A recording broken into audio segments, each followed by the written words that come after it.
Om Swastiastu. Perkenalkan, nama saya Ida Wayu Sinta Krisnanda Dewi, NPM 19321215667. Saya mau bertanya, apa alasan kalian memilih usaha dagang jalin bag tersebut? Terima kasih. Om Santi Santi Santi Om. Nah, di sini saya ingin menanggapi pertanyaan dari kelompok 5, yaitu kenapa sih kami memilih usaha jalin bag. Nah, kami memilih usaha jalin bag karena seperti yang kita ketahui bahwa Pulau Bali merupakan pulau yang sangat terkenal dengan keseniannya dan kerajinan tangannya yang sangat unik. Nah, selama ini banyak orang yang berpikiran bahwa jalin bag adalah kerajinan tangan tradisional yang hanya bisa digunakan untuk para ibu-ibu untuk mereka pergi ke pasar saja. Namun, usaha kami berbeda.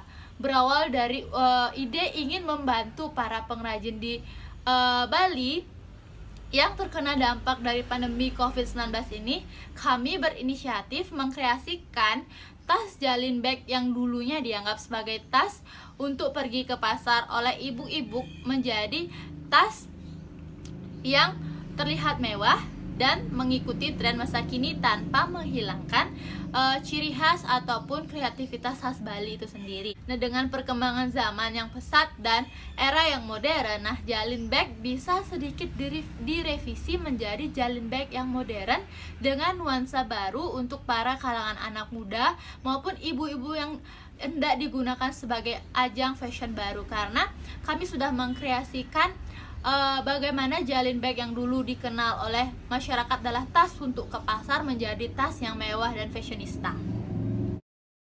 Om Swastiastu. Perkenalkan, nama saya Cokordo Gede Aditya Hendra Putra, NPM 19321213880. Saya dari kelompok 5 akan bertanya, bagaimana Anda menyikapi kondisi usaha dagangan Anda yang dimana terdapat banyak pesaing usaha kerajinan tangan ini, dan bagaimana menyikapi supaya usaha Anda tidak akan kalah saing oleh usaha lainnya? Sekian dari pertanyaan saya. Om Santi Santi Santi Om. Di sini saya akan menanggapi pertanyaan dari kelompok 5 dengan soal bagaimana Anda menyikapi kondisi usaha dagang Anda yang dimana terdapat banyak pesaing usaha kerajinan tangan, dan bagaimana menyikapi supaya usaha Anda tidak akan kalah saing oleh usaha-usaha lainnya. Nah, menurut pendapat saya, yang pertama bisa kita lakukan dengan cara amati dan pelajari saingan usaha Anda.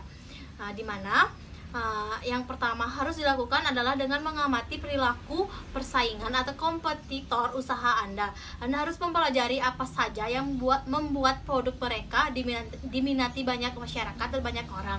Anda juga harus mempelajari kapan mereka ramai dan kapan mereka sepi untuk dikunjungi para konsumen tersebut. Yang kedua, itu ada pahami karakteristik usaha Anda, yang dimana langkah tersebut harus mengerti dan memahami karakter usaha. Mengapa? Karena ini bertujuan untuk mencapai target pasar, dan ingat, lakukanlah prinsip ekonomi, yaitu mengeluarkan modal kecil untuk mendapatkan untung sebesar-besarnya. Yang ketiga itu ada amati, tiru, dan perbaharui. Cobalah untuk mengamati perilaku pesaing dan cermati dan tiru dan modifikasi untuk usaha Anda. Cara ini sudah banyak dilakukan untuk mengembangkan usaha tersebut. Dan yang keempat ada cari mitra usaha. Nah, di sini mitra usaha tersebut berguna untuk menanam modal, di mana usaha kita atau dagangan kita akan menjalin kerjasama dengan perusahaan yang berkaitan dengan Anda. Anda juga bisa menekan biaya iklan produk usaha Anda.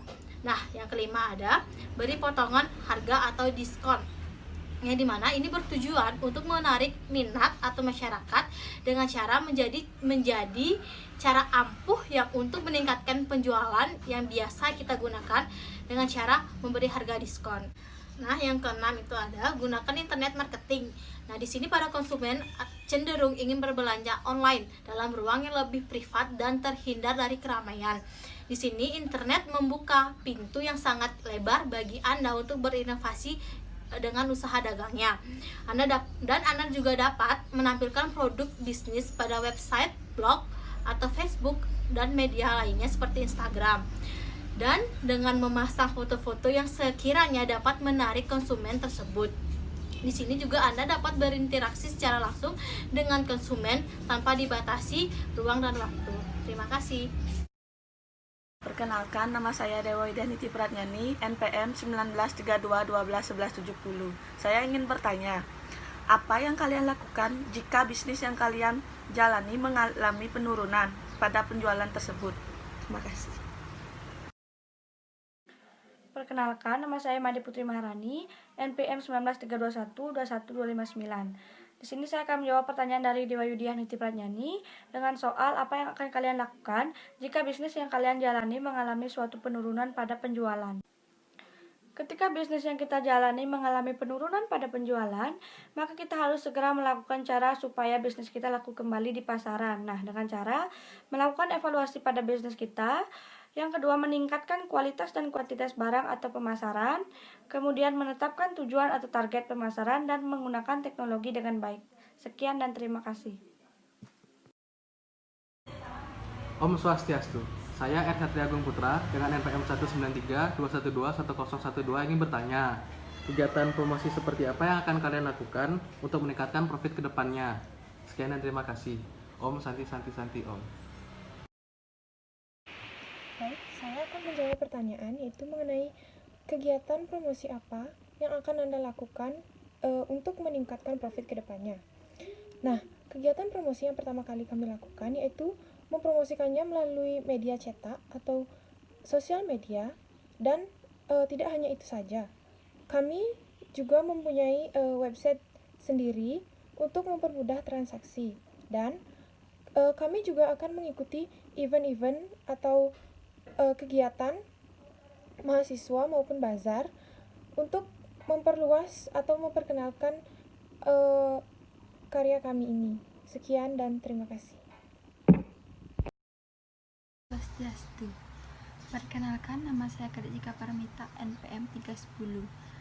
Saya dari kelompok 5 ingin bertanya, bagaimana menurut kalian jika dalam waktu yang sudah ditargetkan tetapi fixed cost atau modal awalnya belum kembali? Baik, sekian pertanyaan dari saya. Om Santi. Baik, saya akan menjawab pertanyaan yaitu mengenai bagaimana sikap kalian jika dalam waktu yang sudah ditargetkan tetapi fixed cost-nya atau modal awal belum kembali. Menurut saya, hal yang akan saya lakukan yaitu dengan melakukan target pemasaran melalui promosi produk dengan memanfaatkan media sosial atau media lain dan menjalin kerjasama dengan pebisnis lainnya sehingga target penjualan mampu terpenuhi. Sekian dan terima kasih.